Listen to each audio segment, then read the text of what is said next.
Number question क्या कह रहा है आपको माय डियर। तो माय डियर पहला क्वेश्चन कह रहा है कि त्रिभुज एबीसी में जिसका कोण बी क्या है, समकोण है। एक त्रिभुज लेना है ना, क्या लेना है, एक त्रिभुज लेना है। चलिए मैं एक त्रिभुज ले लिया है ना, ये आपका एक क्या हो गया, त्रिभुज हो गया। इसका कलर व्हाइट है, मैं ब्लैक कर देता हूं ताकि आपको दिखे, है ना। ये रहा आपका एक कौन सा त्रिभुज रहा एक, है ना, जिसमें क्या कह रहा है, जिसका कोण बी समकोण है। जिसका कोण के बारे में क्या कह रहा है, बी समकोण है ना। ये जो बी है ये क्या है आपका, समकोण है, तो यहाँ पे बी डाल दिया और यहाँ पे मैं डाल देता हूँ ए और यहाँ पे डाल देता हूँ सी। ये देखिए ये त्रिभुज एबीसी हो गया, है ना, और ये बी क्या है, समकोण है, तो यहाँ पे ये बी क्या हो गया आपका, समकोण भी हो गया। क्या कह रहा है, ए बी इक्वल टू 24, ये आपका ए बी है ना, यही ना भुजा ए बी है। ये कह रहा है आपका 24 सेंटीमीटर, डाल दिया 24 सेंटीमीटर। बीसी आपका कह रहा है 7 सेंटीमीटर, ये आपका बीसी है, ये भी मैंने डाल दिया 7 सेंटीमीटर। तो कह रहा है निम्नलिखित का मान ज्ञात करेंगे। निम्नलिखित है क्या, तो पहला क्वेश्चन है साइन ए और दूसरा क्वेश्चन है कॉस ए, ठीक है। तो हमें ये कहना चाह रहा है कि साइन ए और कॉस ए का वैल्यू क्या होगा, ये बताइए आप। आइए मिलते हैं इस सवाल से।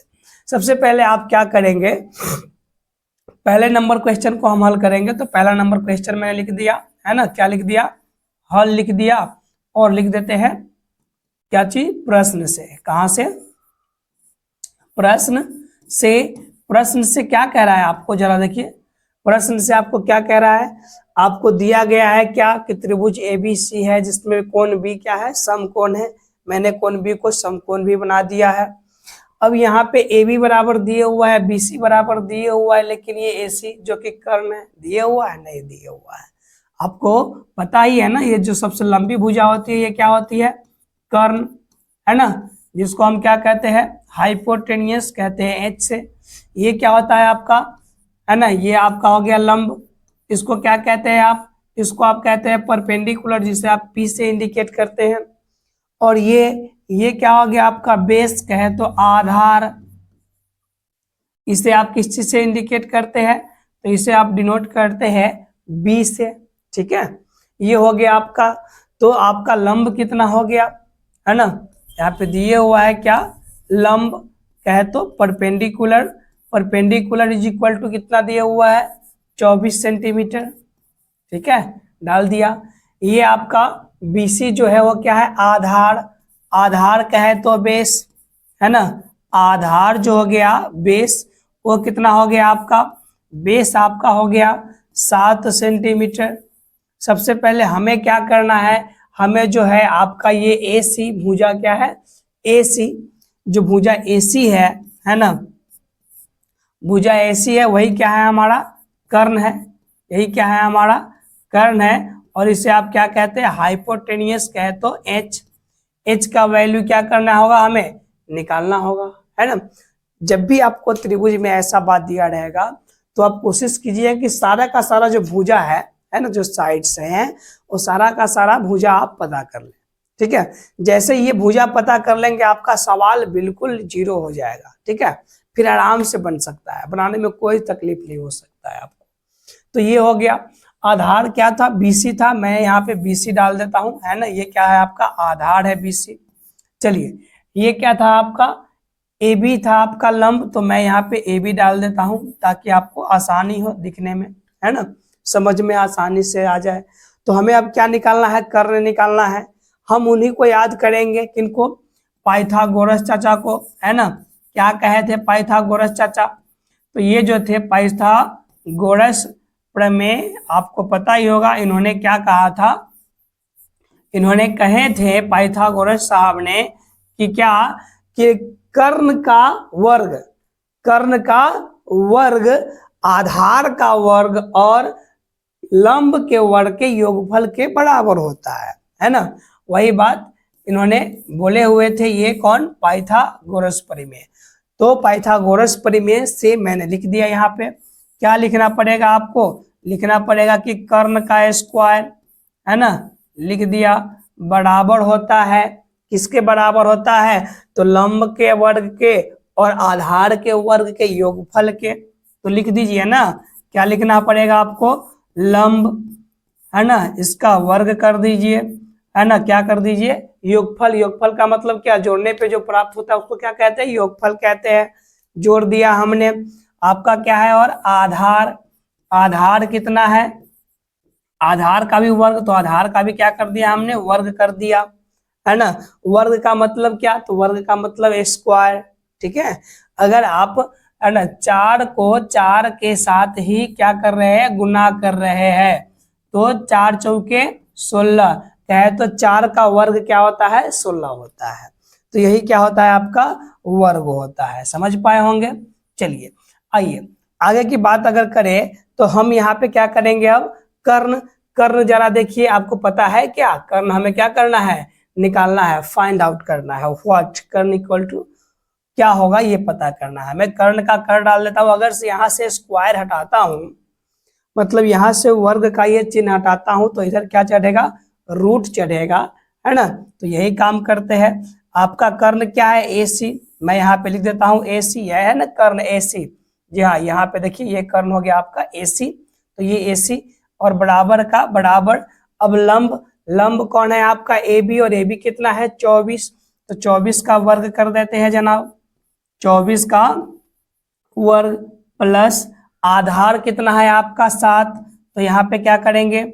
7 जो है आपका आधार, उसका वर्ग कर दिए, ठीक है। अब आप इसकी ये बात समझिए, इसका जो यूनिट है इकाई सेंटीमीटर, क्या है? इकाई सेंटीमीटर। जब ये भी गुना करेगा, वर्ग करेंगे, तो ये भी क्या होगा? स्क्वायर होगा। तो ये दोनों को कॉमन लेकर के मान लीजिए कि मैंने क्या कर दिया? स्क्वायर कर दिया, ठीक है।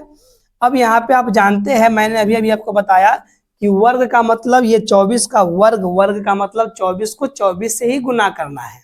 जी हाँ, तो आप अगर 24 को, है ना, 24 से ही क्या कर रहे हैं? गुना कर रहे हैं, है ना। तो क्या होगा? 4 चौका 16 के 6, सॉरी 4 चौके आपका हो गया 16 के 6, 1 क्या रह गया? कैरी रह गया, कहे तो हासिल रह गया। 4 दूनी के 8 और एक हासिल वाला कितना हो गया? 9 हो गया। और 2 चौके क्या हो गया आपका? 8 और 2 दूनी क्या हो गया आपका? 4। अगर आप इसको जोड़ेंगे गुना करने के बाद तो ये क्या है? 6। ये 9 8 कितना हुआ? 17 हुआ। 4 और एक कितना हो गया? 5 हो गया। कहे तो आपने देखा कि 24 का जो वर्ग होता है वो कितना होता है? 576। तो हम क्या करेंगे? यहाँ पे 576 डाल देंगे, है ना। और यहाँ पे रूट चढ़ाने की बात हुई थी, रूट मैं नहीं चढ़ा पाया था, भूल गया था, ये रूट चढ़ा दिया मैंने, है ना। यहाँ पे भी रूट चढ़ा दिया मैंने। ये 24 का वर्ग किया तो 576 आया, प्लस का प्लस आया, और 7 को 7 से गुना कीजिए, 7 को 7 से गुना कीजिए, तो 7 7 कितना हुआ? 49। हमने क्या डाल दिया यहाँ पे? 49 डाल दिया। और ये सेंटीमीटर का जो वर्ग था वही सेंटीमीटर का वर्ग हमने क्या कर दिया? डाल दिया है, ठीक है। चलिए अब ये 576 को 49 के साथ जोड़ना है। ये 576 और ये 49 है, अगर मैं इन दोनों को जोड़ू तो कितना आएगा? 9 और 6 15 का 5, एक रह गया हासिल, 7 और 1 हासिल वाला 8, और 4 कितना हो गया? 12 का 2 हासिल 1, और 5 और 1 कितना हो गया हासिल वाला?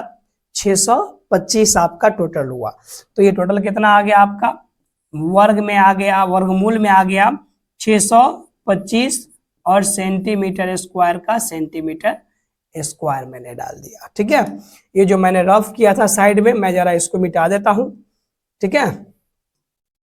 ये जो रफ किया था मैंने साइड में आपके लिए, तो मैंने इसको भी मिटा दिया, ठीक है। अब चलिए आगे की तरफ बढ़ते हैं जरा। अगर आप ये जानते हैं कि अब यहाँ से जो आपका रूट है ना, इस चीज को बोलते हैं रूट कहे तो, या फिर हिंदी में आप इसको वर्गमूल कहते हैं। तो इस वर्गमूल के चिन्ह को हटाने के लिए क्या करना पड़ता है हमें, इसको समझते हैं। वर्गमूल के चिन्ह को हटाने के लिए जो 625 लिखा हुआ है, इसको क्या करेंगे? इसको जोड़ा मिलाएंगे। कैसे जोड़ा मिलाएंगे? तो अभाज्य गुणनखंड करके। आइए आपको सिखाते हैं। अभी 625 है, क्या है आपका? ये 625 है, ठीक है।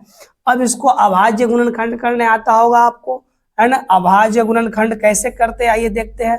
अगर हम इसमें 2 से लगाना जाए, 2 क्या है? अभाज्य संख्या है, सबसे छोटी और सबसे सम अभाज्य संख्या कौन है? 2। तो क्या इस 2 में भाग लगेगा? 2 से इस 625 में भाग लगेगा? बिल्कुल नहीं लगेगा। लगेगा? बिल्कुल नहीं लगेगा। अब देख लीजिए ना, 2 से कब लगता है भाग? जब यहाँ के इकाई जगह पे, कहाँ पे? इकाई वाले स्थान पे क्या होना चाहिए? 0 होना चाहिए। 2, 4, 6 या फिर 8, इस पांचों में से कोई एक होता है, तभी 2 से ये लगता है, नहीं तो नहीं लगता है। बात करें 3 की, तो क्या ये 3 से भाग लगने वाला है? 3 भी एक अभाज्य संख्या है जी। हाँ, हम जब भी लेंगे अभाज्य संख्या को ही लेंगे, और अभाज्य संख्या से ही यहाँ पे क्या करेंगे? भाग देंगे। तो इसीलिए तो इसको कहा गया अभाज्य गुणनखंड। जी हाँ, अगर आप 3 से लगाइएगा तो क्या लगेगा? 6 और 2 8, 8 और 5 13। मैंने इसको जोड़ा, 6 और 2 5, 6 और 2 8, और 8 और 5 13। क्या 13 जो है 3 के पहाड़ा में आता है? नहीं आता है। 3 चौके 12 तो आता है, और 3 पचे फिर 15 आ जाता है। क्या आपका 13 आया? नहीं आया, तो ये 3 से भी नहीं लगेगा। अब बात कर ले 4 की, तो 4 की पहाड़ा का है ना, क्या है नियम? तो नियम है उसका कि या तो इकाई और दहाई स्थान पर दो मतलब शून्य हो, इकाई के स्थान पे भी और दहाई के स्थान पर भी क्या हो? शून्य हो। या तो फिर इकाई और दहाई के स्थान पर कुछ ऐसा हो जो कम से कम 4 के पहाड़ा में आए। तो 4 के पहाड़ा में 25 तो आने वाला है नहीं, इकाई पे 5 और दहाई पे 2, ये तो आने वाला है नहीं। 5 की बात करें तो 5 से क्या है नियम? 5 से कटने का नियम ये है कि इकाई स्थान पे या तो 0 हो, ना ही तो 5 हो। तो 0 तो है नहीं, तो 5 तो है ना, तो 5 से कटेगा। और 5 भी क्या है आपका? एक अभाज्य संख्या ही है। 5 भी आपका क्या है? एक अभाज्य संख्या ही है। ठीक है, तो ये क्या करते हैं हम इसको, अभी इसको यहां से हटाते हैं और फिर ये करते हैं आप लोगों के लिए। चलिए 1 मिनट। हाँ, क्या हो जाता है बंदो? ये आया। चलिए मैं जरा सा इरेज कर देता हूं इसको। ये मैंने इरेज कर दिया। आइए, तो यहाँ पे मैंने अभी अभी आपको दिखाया कि 5 से कटने वाला है, तो आइए काटते हैं 5 से। 5 से इसको काटिएगा तो 5 मतलब भाग देते हैं ये इस प्रकार। 625 हुआ ना, तो इसको क्या करेंगे? भाग देंगे इसको। 5 से भाग दीजिएगा 6 में, 5 एकम 5 रह गया, आपका बच गया 1। ये 2 अब आएगा, तो 5 दूनी का कितना होगा? तो हो जाएगा 10। बचेगा कितना? तो 2। ये क्या आएगा? 5 बचा क्या हो गया? 25। कहे तो 125 बार में ये 625 5 से पूरा पूरा कट रहा है, तो यहाँ पे हम क्या लिख देंगे? 125। अब आपने फिर से देखा इकाई स्थान पर क्या है? 5 है, तो हम किससे लगाएंगे? तो अभाज्य संख्या 5 से लगाएंगे। अब 5 से क्या करेंगे? तो 5 से फिर से भाग देंगे हम किसमें? 125 में 5 से हम पुनः भाग देंगे। तो आइए 5 से हम पुनः भाग देते हैं किसमें? 125 में। तो क्या होगा? तो होगा 5 दूनी का 10, बच गया 2, उतरेगा 5, है ना, सॉरी उतरेगा क्या आपका 5 और 50 25। कहे तो 25 बार में ये पूरा पूरा का क्या हो जाएगा? कट रहा है। तो यहाँ पे 5 से फिर मैंने इसको कितने बार में? 25 बार में काट दिया। अब आप ऐसे ही अनुमान लगाइए कि ये 5 के पहाड़ा में फिर से क्या आएगा? हाँ आएगा। 5 के पहाड़ा में कितने बार में आएगा? तो 5 पंचे 25, कहे तो 5 बार में आएगा। ठीक है, जब आपने इस 625 का क्या किया? अभाज्य गुणनखंड किया, तो क्या आया? तो आपको ये आया क्या? तो 5 गुना 5 गुना ये वाला 5, जो ये बाहर बाहर से रह जाता है ना, इन्हीं को ले लेते हैं हम, अंदर वाले को छोड़ देते हैं। तो ये 5 गुना 5 गुना 5 गुना 5, कहे तो 5 आया 4 बार, 5 आया 4 बार। ठीक है, तो आप चाहे तो इसको जो 625 है उसको आप लिख सकते हैं 5 गुना 5 गुना 5 गुना 5, ये लिख सकते हैं। अंदर क्या करना होता है? जोड़ा मिलाना होता है। 5 का जोड़ा मिला, फिर ये 5 का जोड़ा मिल गया, दोनों का जोड़ा क्या हो गया? मिल गया। और जैसे ही ये रूट का चिन्ह हटेगा तो ये क्या हो जाएगा? 2 5 के बदले में एक ही 5 लिखते हैं। ठीक है, और ये भी के बदले में क्या लिखेंगे? एक ही 5 लिखेंगे। गुणा का चिन्ह था ना, तो गुणा का चिन्ह दिया मैंने। अब ये 5 से 5 में आप गुना कीजिएगा तो क्या हो जाएगा? 25 हो जाएगा। तो यहाँ पे 625 के बदले में हम क्या लिखेंगे? अभी अभी आपने देखा यहाँ पे 625 के बदले में जब हम गुणा करेंगे तो क्या लिखेंगे, तो 25 लिखेंगे। ठीक है, तो इस प्रकार आप चाहो तो क्या निकाल सकते हो, किसी भी, है ना, वर्गमूल को निकाल सकते हो। तो इसका वर्गमूल क्या निकला, तो इसका वर्गमूल आपका निकल गया 25 और सेंटीमीटर स्क्वायर, ये तो पहले जोड़ा में है ही, तो बाहर निकलेगा तो क्या हो जाएगा, सेंटीमीटर हो जाएगा। ठीक है, ये हमारा क्या निकला, सिर्फ और सिर्फ अभी तक कर्ण निकला। कहे तो कर्ण कितना निकला, 25 सेंटीमीटर। मैं यहाँ पे डाल देता हूं, ये आपने निकाल लिया कितना, 25 सेंटीमीटर निकाल लिया। एक बात और आप ध्यान दीजिएगा कि ये कर्ण जो क्या है, बड़ा है, तो हमेशा बड़ा ही रहेगा। देखिए ना, सब में बड़ा कौन है आपका, 25 कर्ण जो कि बड़ा है ना, और बाकी आधार और लंब कर्ण से हमेशा छोटा रहता है। ये बात आप ध्यान में रखिएगा। तो यहाँ तक हमने कर्ण निकाला। अब हम अपने सवाल की तरफ बढ़ते हैं। हमारा सवाल क्या कह रहा है कि साइन ए और कॉस ए निकालिए। क्या निकालना है, साइन ए और कॉस ए। अब देखिए सवाल बिल्कुल अब आपका क्या हो गया, आसान हो गया, है ना। मैं यहाँ अभी आपको बना करके दिखाता हूं कि कैसे आपका जो क्वेश्चन है वो आसान हो गया। ठीक है, अब हमें पहली बार क्या कहा गया है कि साइन ए और कॉस ए निकालिए, तो निकालते हैं, है ना। पहला जो क्वेश्चन है वो क्या कह रहा है कि साइन ए और क्या, तो और कॉस ए, है ना। तो पहले आप ये समझिए, साइन ए, जरा आप मेरे थ्योरी को याद कीजिए, है ना। आप मेरे थ्योरी को याद कीजिए। मैंने थ्योरी में क्या क्या आपको बताया था, आपको मैंने थ्योरी में पढ़ाया था क्या, कि पंडित, बद्री, प्रसाद और क्या कहा था, हर, और क्या कहा था, बोल, है ना। तो ये बात मैंने कहा था। ये किसका वैल्यू है, तो ये साइन का वैल्यू है। ये क्या है, तो ये कॉस का वैल्यू है। ये क्या है, तो ये टैन का वैल्यू है। पंडित, बद्री, प्रसाद, हर बोल, सोना, चांदी, तौल, यही था ना। और यहां से क्या निकल गया आपका, 3 फॉर्मूला निकल करके आ गया। कितना फॉर्मूला निकल करके आ गया आपका, यहां से 3 फॉर्मूला निकल करके आ गया, जिसमें आपका पहला क्या है, sine equal to P by H. दूसरा क्या है, दूसरा है आपका cos equal to B by H. तीसरा क्या है, tan equal to P by B. अब इसी का क्या होता है, उल्टा होता है ना क्या, तो भैया साइन का उल्टा कॉसेक, है ना, कॉस का उल्टा सेक और टैन का उल्टा कॉट। मतलब उल्टा कहे तो बदल जाएगा, जैसे समझिए, साइन का उल्टा क्या बताया मैंने आपको, cosec. Cosec is equal to क्या हो जाएगा, ये एच चला जाएगा ऊपर, नीचे है ना ये, तो ऊपर, और पी ऊपर है तो कहाँ जाएगा, नीचे आ जाएगा, है ना। ये भी आपका क्या हो गया, अगला फॉर्मूला आ गया। कॉस का उल्टा क्या होता है आपका, सेक होता है। तो नीचे क्या है, एच, तो एच कहाँ जाएगा, ऊपर, और बी कहाँ आएगा, नीचे। मतलब कहे तो कॉस बराबर का होगा आपका भैया, तो कॉस बराबर होगा एच बट्टा बी। और टैन का उल्टा क्या होता है माय डियर, तो होता है कॉट। तो कॉट का क्या हो जाएगा, बी नीचे है तो कहाँ जाएगा, बी ऊपर जाएगा, और पी कहाँ है, ऊपर है तो कहाँ आएगा, नीचे आएगा। और यही क्या हो गया आपका कॉट का फॉर्मूला। तो इस प्रकार हम निकाल सकते हैं। हमें किसका यूज करना है, तो हमें साइन का यूज करना है। साइन ए मतलब क्या है, तो साइन ए क्या है, एंगल है, ये वाला एंगल। तो ये वाला एंगल के लिए क्या करना है, परपेंडिकुलर बटा हाइपोटेनियस, यही है ना एंगल। चलिए ए कोण की बात कर रहा है, तो कोण ए हमारा कौन हो गया, ये हो गया। अब यहाँ पे कोण ए के अनुसार देखिए आप, कोण ए के अनुसार, किसके अनुसार, कोण ए के अनुसार की बात करेंगे हम लोग अभी, है ना। तो कोण ए के लिए अब क्या होगा, आधार बदलेगा और लंब भी बदलेगा।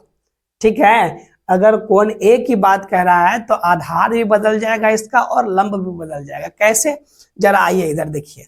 हमने ये कहा था आपको कि जिस कोण की बात करें उस कोण के कहा करेंगे, हम क्या करेंगे, सामने से देखेंगे। तो ये ए कोण की बात कर रहा है, कोण ए के सामने से देखिए, सामने आपका क्या दिख रहा है, बीसी, जो कि बीसी पहले क्या था, आधार था। लेकिन कोण के सामने वाला भुजा के बारे में मैंने क्या कहा आपको कि लंब होता है। तो ये अब हमारा कोण ए के लिए क्या हो जाएगा, बीसी जो है आपका लंब हो जाएगा, कहे तो आपका परपेंडिकुलर यही हो जाएगा। तो ये जो बच गया ये क्या हो जाएगा, ये कर्ण हो जाएगा, कहे तो ए भी क्या हो जाएगा, इसके लिए कर्ण हो जाएगा। कोण ए के लिए, सॉरी कर्ण कह रहा है, गलती हो गया, लंब हो जाएगा। लंब तो ये हो गया, आधार, सॉरी क्या हो जाएगा माय डियर, आधार हो गया, क्योंकि कर्ण तो बदलता नहीं है और आधार को आप बी से सूचित करते हैं, तो बी इसका ये हो गया, है ना। तो अब क्या करना होगा, हमें बदल देना होगा इसके अकॉर्डिंग। साइन ए बराबर क्या हो गया आपका बी सी लंब, मतलब क्या होता है साइन बराबर लंब और बटे का कर्ण, पी फॉर परपेंडिकुलर और एच फॉर हाइपोटेनियस, पी बटा एच होता है। तो साइन ए बराबर मैंने डाल दिया पी और बटे का एच। पी का वैल्यू क्या है, पी हमारे लिए कौन है, ये है ना बीसी वाला भुजा, तो पी का वैल्यू कितना है 7 है, तो पी के जगह पे क्या डालेंगे आप 7 डालेंगे। और एच, एच के जगह पे क्या है हाइपोटेनियस, क्या है आपका कर्ण, तो क्या हो जाएगा आपका 25। और ये क्या हो जाएगा, देखिए यहाँ पे हुआ कुछ यूं कि 7 क्या था, ये सेंटीमीटर था, और ये 25 क्या था सेंटीमीटर था। ये सेंटीमीटर सेंटीमीटर क्या कर लिया, कैंसिल कर लिया, बच क्या गया यहाँ पे, तो 7 और बटे का 25 कहे तो आपका साइन ए बराबर क्या हो गया, तो साइन ए बराबर आपका हो गया 7 और बटे का 25, 7 और बटे का 25 हो गया 1। और दूसरा क्या कह रहा है कॉस, क्या कह रहा है कॉस ए, हमारा भुजा और कोण वही रहेगा, इस बार नहीं बदलेगा। क्यों, क्योंकि कोण ए के बारे में कहा हुआ है, और कोण ए के बारे में मैंने लंब भी निकाल लिया है और क्या निकाल लिया है आधार भी निकाल लिया है। ठीक है, चलिए तो अब देख लीजिए अब हमारा क्या होगा, तो अब हमारा जो कॉस ए पूछ रहा है वो कॉस बराबर क्या हो रहा है आपका, तो बी और बट्टे का एच, बी और बटे का एच हो रहा है। अगर बी की बात करें तो बी कौन है, तो बी भैया ये है, बी कितना है, तो ये 24 है, तो क्या डालेंगे यहाँ पे 24 सेंटीमीटर बटे का बटे। अब आपका एच कितना है, तो एच आपका 7 सेंटीमीटर है, क्या डाल देंगे 7 सेंटीमीटर। आपका ये सेंटीमीटर से सेंटीमीटर क्या करेगा कैंसिल हो जाएगा। आपका कॉस ए बराबर कितना बच गया, तो बच गया 24 और बटे का 7 कहे तो आप लिख सकते हैं, इसीलिए कॉस ए बराबर क्या लिख सकते हैं 24 और बटे का 7, 24 और बटे का 7। तो आपका 2 आंसर निकला, यहाँ से एक निकला कॉस ए बराबर साइन ए बराबर, और दूसरा यहाँ से निकला आपका कॉस ए बराबर। ठीक है, तो ये 2 चीज आपका निकल करके आ गया। ठीक है, अब अगला बार क्या पूछ रहा है आपसे, साइन सी और कॉस सी। दूसरा नंबर सवाल आपसे पूछ रहा है साइन सी और कॉस सी। ठीक है, उम्मीद है ये आप समझ गए होंगे। इसको पहले आप क्या कर लो, एक स्क्रीनशॉट ले लो आप, है ना, ताकि आप इसको बाद में भी समझ सको। तो ये स्क्रीनशॉट आप ले लीजिए, इसका एक ले लिया स्क्रीनशॉट। आइए अब आगे की बात करते हैं, क्वेश्चन नंबर 2 की बात करते हैं। तो मैं क्या करता हूँ, इन सबको तो रखना ही पड़ेगा ना, हाँ इन सबको रखना ही पड़ेगा, बस मैं इसको क्या कर रहा हूँ इरेज कर रहा हूँ। ये जितना है इस सबको क्या करना पड़ेगा, आपको इरेज करना पड़ेगा। मैं इसको मिटा लेता हूँ थोड़ा सा, ताकि यहाँ पे ही मैं बना पाऊँ और आपको समझ में आ जाए आसानी से। ठीक है, जब मैं यहाँ पे मिटाऊंगा तभी तो यहाँ पे बना हुआ है ना पहले से क्वेश्चंस, तो इसीलिए आपको यहाँ पे समझ में आ जाएगा, नहीं तो फिर दिक्कत हो जाएगा। ठीक है, चलिए अब हमारा दूसरा नंबर क्वेश्चन क्या कर रहा है, जरा उसकी बात भी कर लेते हैं हम लोग। ठीक है, तो दूसरा नंबर क्वेश्चन की तरफ देखिए क्या कह रहा है आपको। 2 नंबर क्वेश्चन अगर आप देखते होइएगा यहाँ पे, तो ये कह रहा है इस बार कि साइन सी और कॉस सी का वैल्यू निकालिए। अब क्या कह रहा है तो समझिए, कोण को क्या कह रहा है, ये बदल रहा है, कोण को क्या कर रहा है बदल रहा है। कौन से कोण की बात कर रहा है, तो कोण अब सी कहे तो ये सी वाला कोण कौन हो गया आपका, यहाँ हो गया, तो इस कोण की बात कर रहा है। ठीक है, तो इस कोण के सामने कौन सा भुजा है आपका ये, तो ये क्या हो जाएगा आपका लंब हो जाएगा ये वाला, है ना। और ये वाला जो बी था पहले वो क्या हो जाएगा अब खत्म हो जाएगा, क्या हो जाएगा अब ये वाला जो बी था आपका ये अब खत्म हो जाएगा, मतलब ये आपका लंब हो गया, तो बच गया कौन ये आधार, तो ये क्या हो जाएगा आपका आधार हो जाएगा, है ना, ये क्या हो जाएगा आपका आधार हो जाएगा। ठीक है, समझ पाए होंगे, ये आपका आधार हो गया। कर्ण नहीं बदलता है बाबू, कभी भी कर्ण नहीं बदलता है। तो ये हो गया। अब आपका सवाल क्या है, तो क्वेश्चन है आपका 2 नंबर का जो क्वेश्चन था वो क्या कह रहा है आपको, कह रहा है साइन, है ना सी, और क्या कह रहा है, और कह रहा है कॉस सी। यही कह रहा है ना। तो आपको निकालना है, निकालिए आप। साइन इक्वल टू अभी अभी तो देखे हैं भैया क्या, P अपॉन H, कहे तो P और बटे का H, परपेंडिकुलर और बटे का हाइपोटेन्यूस। परपेंडिकुलर आपका कौन है, यही है ना, P लंब यही है ना, कितना है 24 सेंटीमीटर।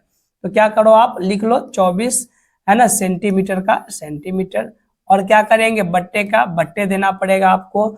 और क्या है एच का वैल्यू कितना है 25 सेंटीमीटर। आप क्या डालो 25 सेंटीमीटर डालो, सेंटीमीटर से सेंटीमीटर कैंसिल हुआ। तो इसीलिए आपका जो निकल गया साइन सी, क्या निकल गया sine C is equal to क्या हो गया आपका 24 और बटे का 25। ये आपका एक आंसर हुआ। दूसरा आंसर की बात कर रहा है कॉस सी, तो कॉस सी निकाल दीजिए। कॉस सी, कॉस बराबर क्या होता है बी बट्टे का एच। तो क्या डाला हमने बी और बटे का एच डाला। अब इस बार हमारा बेस कौन है, तो बेस आपका हो गया 7 सेंटीमीटर, बी फॉर बेस यही क्या है आपका 7 सेंटीमीटर डाल दीजिए। क्या डालेंगे 7 सेंटीमीटर बटे एच, एच का वैल्यू कितना है, तो एच हमारा इस बार सॉरी यही है ना एच कर्ण, तो कर्ण का वैल्यू कितना है 25 सेंटीमीटर। तो क्या डालेंगे इस बार अब 25 सेंटीमीटर। मुझे लग रहा है पहले नंबर जो क्वेश्चन था उसमें मैंने दूसरा कुछ डाल दिया था क्या, उसको जरा एक बार आप देख लीजिएगा पहले वाला क्वेश्चन, ठीक है। चलिए तो ये 25 सेंटीमीटर हो गया, ये सेंटीमीटर से सेंटीमीटर कैंसिल हुआ, तो इसीलिए आपका cos C is equal to क्या हो गया, तो 7 और बटे का 25, यही क्या हो जाएगा आपका आंसर हो जाएगा। जरा पहले नंबर जो बनाया था इसी का पहला नंबर, उसको आप एक बार देख लीजिएगा। मुझे लग रहा है बाय मिस्टेक मैंने वैल्यू इसका उल्टा कर दिया है, तो आप उसको एक बार जरा वेरीफाई कर लीजिएगा दोबारा से, ठीक है। तो ये आपका दूसरे नंबर का आंसर ये हुआ एक, और दूसरा आंसर ये हुआ आपका, ठीक है। मुझे लग रहा है ये समझ में आया होगा आपको। काफी लंबा खींच करके ले गया मैं इस सवाल को, काफी बेसिक से ले जा रहा हूं ताकि आप थ्योरी भी नहीं पढ़े है ना तब भी आपको बन जाइए सवाल, सब सारा का सारा क्वेश्चन बने, कोई बात नहीं है थ्योरी नहीं